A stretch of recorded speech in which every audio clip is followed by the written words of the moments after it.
The Dairy Report on Ag Day is brought to you by Beringer Ingelheim, because cattle first is a remark only made remarkable by you, producers and veterinarians across the country.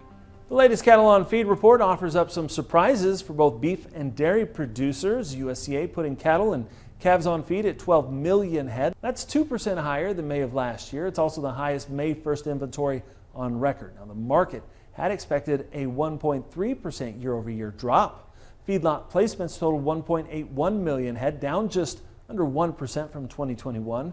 But market watchers had expected them to fall 4.6%. Also released last week, the livestock slaughter report, which shows more than 237,000 head of dairy cattle were slaughtered in April. That's more than 59,000 head fewer than March. I think are, in essence, holding on to cattle right now because of the good milk prices that they're seeing and the potential that's out there for good milk prices. But yet, from this other standpoint, we didn't see that reflected in the milk production report that came out earlier in the week for the same month.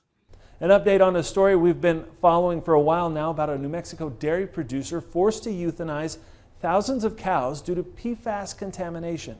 The Environment Department of the state of New Mexico is saying it's helping fourth-generation dairy producer Art Skopp. He's the owner of Highland Dairy in Clovis. Now, we visited him back in 2016 when business was great, but in 2018 he was forced to dump 15,000 gallons of milk each day and let 40 employees go. That's because 7 of his 13 wells were contaminated by toxins called PFAS. The chemicals entered the groundwater at nearby Cannon Air Force Base. They're commonly used in fire retardant foam. Skopp was ultimately forced to euthanize more than 3,600 cows, his entire herd. The estimated loss of revenue, along with expenses, totaling more than $5 million. Now, the state says that doesn't account for the upcoming costs from an on-farm composting of the animals, along with final disposal.